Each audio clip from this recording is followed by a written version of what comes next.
超市入邊最污糟6種餸菜，連員工都從來唔會買，但係好多人連仲係買緊返屋企。超市入邊各種食材價錢平，而且個樣睇落好新鮮，但係好多朋友唔知道，家喺超市入邊有最污糟加6樣食材呢，員工從來都唔買。好多朋友唔知道，可能仲日日食緊。今日就同大家數下呢6樣最髒嘅食材，尤其係第3種啦。識貨嘅人白餸都不會邀大家買菜嘅時候一定要避開，睇完記得話俾屋企人知，唔好再買返屋企啦。第一種超市現成嘅涼拌菜，首先係第一種，就係好多人貪方便會買超市現成嘅涼拌菜，例如涼拌海帶、涼拌青瓜、涼拌牛，仲有各種降數拼盤，網林5顏6色，開胃又方便。其實隱患特別多，好多涼拌菜用嘅係就快變壞嘅蔬菜，例如發黃嘅生菜、變軟嘅青瓜，切完之後撈埋重口味嘅醬汁，根本吃唔出唔新鮮。而且切涼拌菜嘅刀具呢，可能切割生肉、生魚沒徹底消毒，就用嚟切涼菜，細菌好容易交叉感染。為了保鮮和調味，商家會落好多鹽茶、糖壓、防腐劑和增得多低，食對腸胃刺激好大價格，尤其係中老年朋友，腸胃功能比較弱，好快會腹瀉、胃酸倒流。建議大家都係買新鮮蔬菜自己撈，雖然麻煩少少，但係乾淨又健康。第二種絞肉機即絞嘅肉餡，無論係包餃子、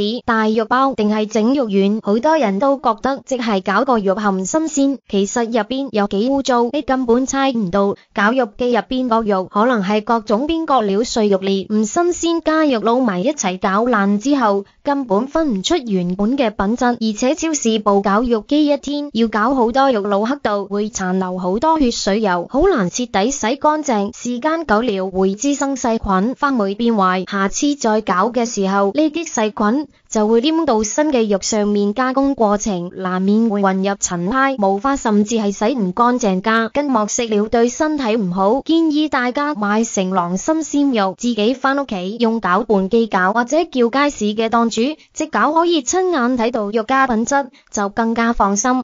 第3種評價，散裝火鍋丸。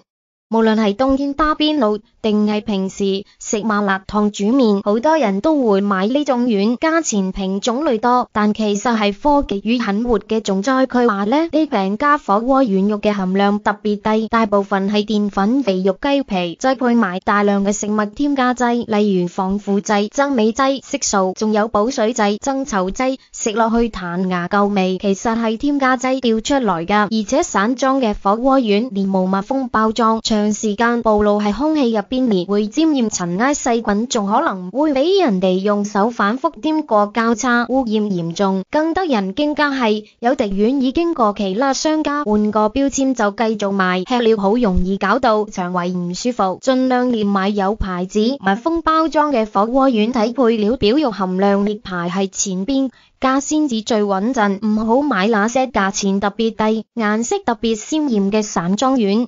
第4種散裝醃製嘅鹹菜，例如醃蘿蔔乾、醃青瓜、醃辣椒，還有各種醬菜配粥，食飯特別方便，好多中老年朋友都中意。但係其實衛生條件特別差，好多散裝鹹菜係細工場生產㗎，冇正規嘅衛生許可證，製作過程當中可能落了過量嘅鹽茶、防腐劑，甚至係工業鹽茶，長期食會加重腎臟負擔，仲可能引發高血壓。散裝嘅鹹菜放在開放式嘅容器裏面，沒密封會沾染塵埃，細菌仲可能有機會俾老鼠、蟑螂污染。尤其係夏天氣溫高，細菌繁殖，好容易就會變壞。好多人買菜那陣列會用手直接攞，或者用超市提供嘅公共小反覆用完之後，列個小列會沾滿細菌污染，曬成乾鹹菜。建議大家買密封包裝、有牌子嘅醃製鹹菜，看配料表、生產日期，唔好買散裝㗎。第5種滷味，每次逛超市，滷味係最受歡迎，加夠份量又滋潤嘅醬牛肉，軟來入味嘅豬手，噴香嘅滷雞樂，望落去都流口水。但係你哋唔知道個行業調查數據揭露了大秘密。超市滷肉嘅急凍肉呢，佔比超過60%，有些年甚至係擺了幾個月嘅凍肉，解凍完再滷。有一啲商家為了控制成本，會將凍肉反覆解凍，解凍完賣唔晒又雪翻轉頭，再解凍再賣，咁樣嘅肉好容易滋生細菌，仲會產生有害物質，食了特別傷腸胃，甚至有薄賣嘅肉用粘合劑粘成粒個樣，根本分唔出。更嚇人嘅係非法添加劑檢出率有5%。為了令滷肉嘅顏色更鮮豔，保質期更長，有些商家會鋌而走險，用工業色素代替天然香料，令滷肉紅到發光，已經唔新鮮啦，仲可以擺好幾日，就係因為超量落了防腐劑，甚至有些仲落埋增味劑嚟掩蓋肉嘅異味。同業數據顯示，超市滷味嘅非法添加劑檢出率大約5%，長期食呢超標個添加劑會刺激腸胃，仲可能會損害肝腎細菌。超標更是重災區。檢測數據顯示，唔少超市滷味嘅細菌數目超標，好容易引發急性腸胃炎、上吐下瀉。超市每晚8、9點之後，熟食區通常會有打折嘅特價，將牛肉、老雞湯等等，雖然價錢比較優惠，但係呢些熟食好可能已經唔新鮮，由朝到晚擺了一日入邊，仲可能夾雜一啲尋日加成貨一齊賣。如果唔小心買到，變壞家食壞肚，反而得不償失。想買滷味，避開3點下，唔好買開放式，擺出來街唔好賣，顏色特別鮮豔㗎唔好賣，價錢特別低。切口紋理雜亂家，想食滷肉最好自己喺屋企整，用新鮮嘅肉去滷乾淨，吃得又健康。第6種散裝食品，雖然便宜，但衛生狀況差。超市入邊成日見到呢散裝米啦、麵粉芽、乾貨芽、白糖芽、紅糖等等呢個食品，睇落好抵烈，實際衛生狀況良好，令人擔憂下。就算有一貨架裝了擋板裂，都擋不住客人隨手掂空氣中嘅塵埃，甚至家庭中仲有小動物光顧，甚至仲有啲人是吃完之後再擺翻轉頭，真係令人唔放心。特別係散裝麵粉、白糖、紅糖等等食品，唔似得米、花生、綠豆可以洗。為了貪個小便宜，不如給多點錢買密封嘅袋裝，既衛生又安心。點樣睇完係咪嚇着一跳評論係問題？但係你唔知道點解會評。我覺得唔係將平價食品妖魔化，而係呢度提醒大家一個事實，唔係所有打折都係為你着想。